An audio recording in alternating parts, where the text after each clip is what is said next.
The most joyous moment was in January. My first child was born, and she was born to clean parents, to sober parents. That's been the joy of my life. I was an intravenous drug user. My drug of choice was primarily opiates. I dibbled and dabbled with some of the more gateway drugs like alcohol, marijuana, things of that nature. But for the most part, I was an IV opiate user at the end. I used for about 27 years. The IV or the intravenous part was maybe the last 5 years or so. I happened upon recovery for the most part, more a way of like a coercive through the court system. I was incarcerated, and it was pretty much an option that I was given to pretty much do 6 months in a recovery program or do 6 years in prison. And, being pretty good at math, I took the 6 months. And once I got there, I started just pretty much obeying the rules, was tired of the pain that I've been bringing on myself. And I can remember being in a meeting, and a guy had walked in, and I remembered this guy, but it was like 20 years ago that I remembered him. So he looked different. He wasn't dirty and didn't have dirty clothes on or whatever. And this guy had double-digit clean time. And when I can remember saying to someone that was sitting next to me, like, if he can do it, I know I can do it, and the guy said, you've been doing it, you have almost 2 years, and it was one of those situations where to see someone that was in active use at the same time that I was, to get himself together and be a role model of recovery. One day I was actually at a support group for my own self-care in my own recovery process. And a lady was sitting in the front, and I was at this meeting. I was the speaker, and I was just sharing my story, my experience, my strengths, and my hopes of my pathway.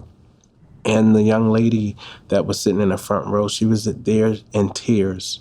And when we opened the meeting up for her to speak, she quickly raised her hand and just started telling this story about she was feeling hopeless, she was homeless, she was using substances, and she was at her wit's end. She was almost suicidal. And she said she was just walking, and she seen the red sign that said emergency room. And then she said she went in there, and it was a holiday. And I wasn't working, but I had stopped in there, and the nurse asked, could I talk to her? And she said, it was you. She said, it was you. You stopped on your day off that you just came in on a holiday, and you stopped, and you not only helped me to treatment, but you made sure I had transportation to go to a treatment facility. And at that time, she had 9 months of continued sobriety. So I think for someone to stop what they're doing and help you and assist you, it gives you hope and something to aspire to, especially when they can say, hey, I've been where you've been, or I am you. The only difference between me and you is that I didn't use today, and you can make those same decisions and choices. Being a person that, a returning citizen, being a person that have experience with active use, the stigmas are still there, especially in different organizations and different career settings. It's still there how a person that's in long-term recovery, or a person that has committed crimes in the past, how, we're still perceived or viewed a certain way. So that has been a hurdle at times, but I also eventually found organizations that was ex-offender friendly, and that's friendly to people that's in long-term recovery. I believe working in the hospital that I helped change the culture there. Me and the team of peer recovery specialists that worked with me, I believe we helped change the culture there in the emergency department, where at one time when people came in that was experiencing or living with substance use disorder, they would get a sheet of paper and say, hey, go find these programs, or this is where your help is. Now it's like, now that peer recovery specialists are in the hospital, I see that the doctors and the nurses and the med techs, like, they come look for us. Like, this person has